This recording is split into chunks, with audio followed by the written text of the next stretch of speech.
Saatnya Anda menyaksikan Kompas Bisnis, Saudara, bersama saya Yan Rahman. Dan awal pekan ini, Saudara, Kompas Bisnis akan membahas yang satu ini yang terjadi di pekan lalu ataupun di hari Jumat pekan lalu. Ini ada Menteri SDM mengusulkan kenaikan tarif royalti komoditas saham tambang rontok, IHSG pun anjlok. Karena, Saudara, ini ada pergerakan yang membuat investor syok pada perdagangan Jumat pekan lalu. 1 jam menuju penutupan bursa, ini IHSG terpantau anjlok. Sebabnya ditenggarai karena rontoknya saham-saham tambang setelah Menteri SDM Bahlil Lahadalia mengusulkan revisi peraturan pemerintah nomor 19 tahun 2025 yang di dalamnya muncul rencana penyesuaian tarif royalti yang berlaku pada sejumlah komoditas seperti emas, tembaga, hingga timah. Dan kita lihat, Saudara, sebelum mengusulkan soal penyesuaian tarif royalti komoditas pada Jumat pekan lalu, Menteri SDM Bahlil Lahadalia juga telah membahas rencana mengubah sistem bagi hasil pertambangan menjadi seperti sistem bagi hasil industri hulu minyak dan juga gas saat bertemu Presiden di Istana pada 5 Mei 2026. Di industri migas ini dikenal 2 mekanisme utama, yaitu sistem bagi hasil, yakni cost recovery dan juga gross split. Sementara penerimaan negara dari sektor minerba umumnya berasal dari royalti. Selain itu terdapat kewajiban pajak, iuran tetap atas wilayah konsesi, serta kewajiban tambahan lainnya.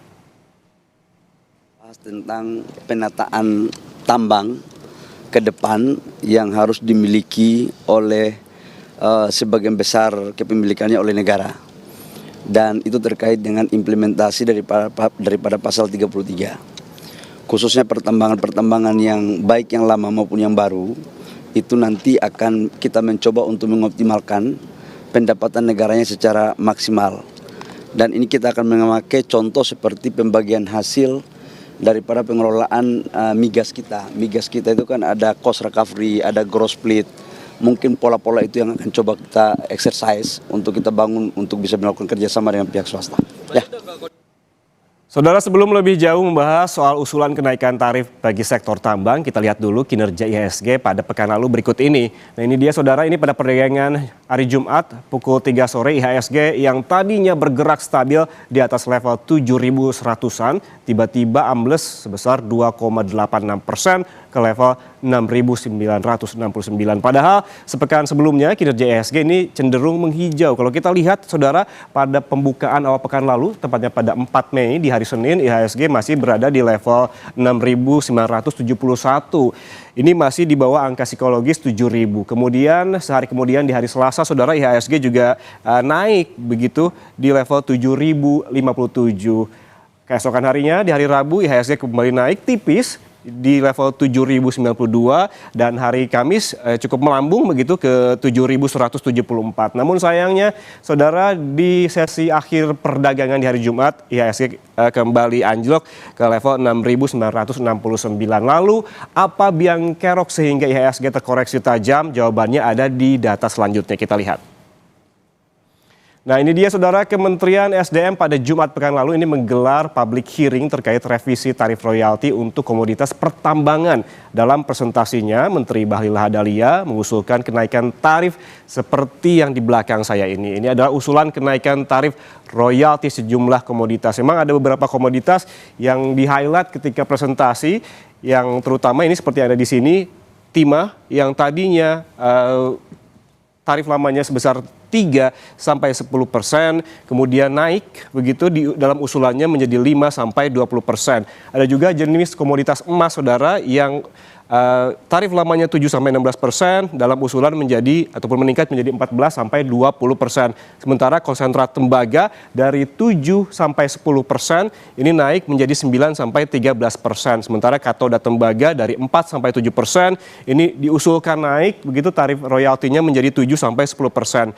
Sementara perak yang tadinya tarif lamanya sebesar 5%, kemudian diusulkan naik royaltinya sebesar 5-8%. Sementara terakhir nikel, ini Saudara, ini masih di angka 14-19% dengan batas harga yang lebih rendah. Usul ini, Saudara, nantinya akan diajukan kepada Presiden Prabowo Subianto, targetnya mulai berlaku pada bulan Juni nanti.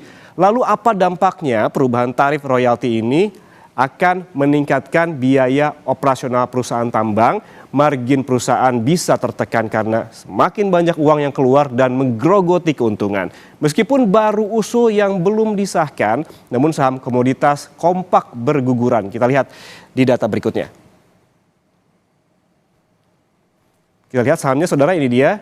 Ini saham-saham yang terdampak meski baru usulan, namun pasar langsung reaktif dengan penurunan signifikan pada saham-saham sektor tambang seperti yang ada di belakang saya ini.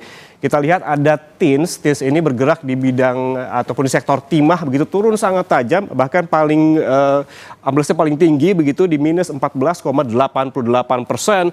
Ada Arci ini bergerak di emas, turun sebesar 13,71%.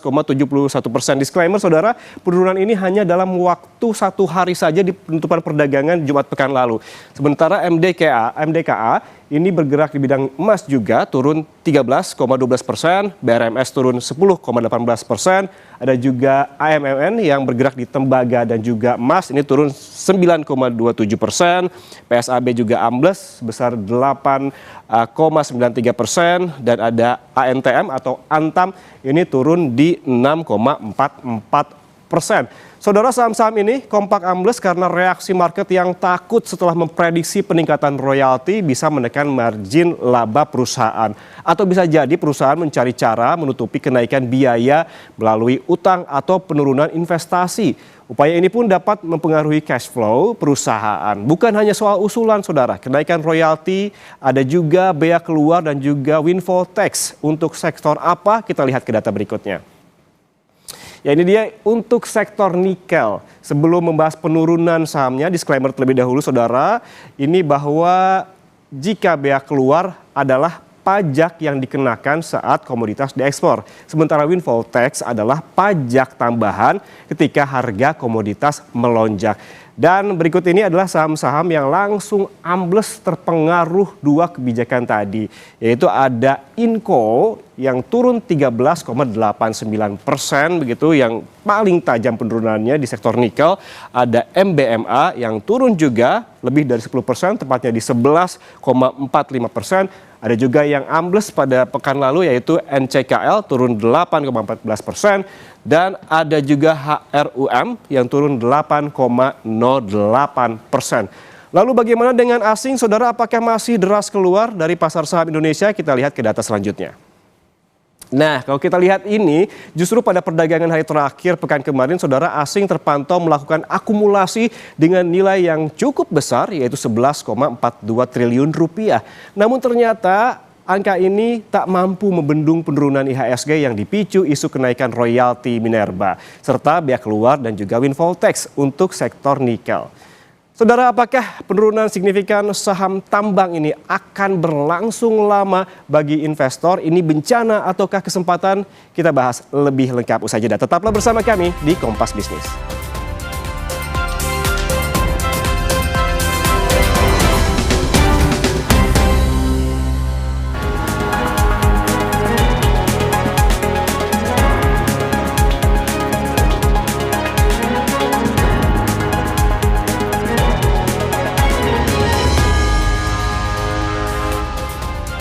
Saudara, usulan pemerintah terkait kenaikan tarif royalti komoditas mineral memicu saham-saham tambang berguguran pada penutupan perdagangan pekan lalu. Apakah penurunan signifikan saham tambang ini akan berlangsung lama? Bagi investor ini bencana atau justru kesempatan? Kita bahas bersama CEO Advisor Provina Visindo, Praska Putrantio. Mas Praska, selamat pagi. Mas Praska, ini kalau kita lihat kemarin ataupun pekan lalu hanya selang 1 jam jelang penutupan perdagangan Jumat lalu, IHSG langsung anjlok 2,8%, kembali ke bawah level psikologis di angka 6.969. Menurut Anda ini mengapa pasar sebegitu reaktifnya setelah ada usulan tentang kenaikan tarif royalti komoditas dari Menteri SDM? Poin apa yang dikhawatirkan investor terkait dengan hal ini menurut Anda? Ya, baik, terima kasih. Ya, jadi menurut saya memang pasar saat itu anjlok didominasi oleh tekanan pada saham-saham dari sektor barang baku, ya, di mana barang baku ini dari catatan saya lebih ditekan oleh saham-saham di subsektor logam dan mineral. Di antaranya ada seperti timah, ya kan, kemudian ada Inco, Arci, ya kan, ada MDK emas. dan sebagainya. Di samping itu juga ada koreksi pada saham batu bara juga ya, di antara seperti Dian Swastanti kan juga mengalami tekanan cukup dalam sampai minus 14% seperti itu. Nah, tentu saja hal ini memang menjadi kayak semacam kekhawatiran, menurut saya kekhawatiran sesaat pada investor ya. Kenapa? Karena kalau kita lihat sebenarnya secara prospek bisnis saham-saham emiten logam ini kan diuntungkan ya, karena harga komoditasnya dalam kurang lebih year to date atau 1 tahun terakhir di antara seperti timah, batu bara, kemudian ada emas, nikel ya kan, dan ini rata-rata mengalami kenaikan di atas 20-30% seperti itu, sehingga dalam hitungan analis tentu saja ini memiliki potensi upside secara performa seperti itu. Nah, hanya saja dengan ada usulan royalti baru ya, di sini kita melihatnya adalah pasar itu melihat ada potensi tekanan pada margin laba dari perusahaan jika ini diterapkan, dan rencananya ini kan diterapkannya di bulan Juni ya 2026. Rencana kenaikan tarif royalti diantaranya yang cukup signifikan adalah itu di timah ya, yang meningkat ya dari antara range 3-10 sekarang menjadi 5-20, kemudian di tembaga ya itu menjadi dari antara 7-10 menjadi sekitar 9-13 seperti itu. Meskipun ada beberapa yang lain seperti perak pun juga yang tadi stabil di semua kondisi harga sekarang meningkat ya dari tarif 5% sekarang 5-8% dengan layer harga yang terpecah-pecah. Nah, ini memang sebenarnya secara tujuan negara ya saya melihatnya positif, karena ini sebenarnya lebih kepada meningkatkan pendapatan negara bukan pajak PNBP seperti itu. Hanya saja bagi investor mungkin melihatnya ini menjadi shock terapi jangka pendek ya. Jadi di luar prediksi para analis sehingga membuat harga saham yang diperkirakan bisa jauh lebih tinggi, kinerjanya bisa diharapkan lebih meningkat menjadi lebih terbatas. Kurang lebih seperti itu Mas ya, sehingga impact-nya adalah tekanan pada saham-saham berbasis logam dan mineral dan juga batu bara. Yang mana secara komposisi itu kalau saya lihat itu secara market cap berbasis free float ya, sebenarnya kisaran 9-10%. Namun jika semuanya jatuh lebih dari 10%, ini juga cukup membuat indeks kan ikut tertekan. Ditambah lagi tekanan pada saham perbankan juga masih belum selesai nih Mas Yan. Jadi ikut mengerek juga IHSG kemarin jatuh ke level 2% lebih ya seperti itu. Mas Prasetya, kalau dilihat kan ini baru usulan, kita sempat membahas tadi kemungkinan kalaupun memang jadi akan diumumkan pada Juni nanti. Tapi kalau kita lihat penurunannya saham-saham tambang ini langsung anjlok hingga belasan persen. Katakan seperti tadi yang saya bacakan, ada TINS, ada ARCI, ada MDKA. Analisis Anda mengapa koreksinya bisa sangat dalam di beberapa emiten, tapi ada emiten yang penurunannya hanya sekitar 6%-an seperti Antam? Ya. Baik.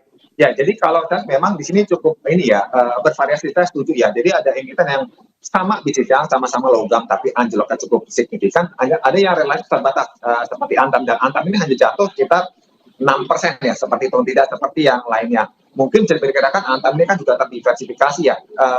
Dia itu kan terdiversifikasi tidak core ke emas tapi ke nikel seperti itu, yang lebih juga hampir dominan ya. Sehingga untuk nikel sendiri kan secara tarif itu tetap ya tidak berubah, hanya saja dirubah layer harganya, sehingga itu yang membuat saham Antam tidak sejatuh saham-saham yang dominan ke emas dan timah. Sementara saham TINS yang fokus ke timah itu anjloknya cukup signifikan, karena timah sendiri ini mengalami kenaikan yang cukup signifikan ya secara tarif dari 3-10 menjadi 5-20 meskipun dengan pecahan lapisan harga yang ditentukan seperti itu. Mas Praska, tadi kita sempat membahas juga dan Anda juga sempat bilang kalau ini kemungkinan besar adalah kekhawatiran sesaat dari investor. Karena memang baru usulan juga. Jika memang Juni nanti ini betul-betul disahkan, ini bagaimana nasib emiten tambang di pasar saham Indonesia? Apakah kekhawatiran yang tadinya kekhawatiran sesaat akan lebih lama lagi begitu range-nya?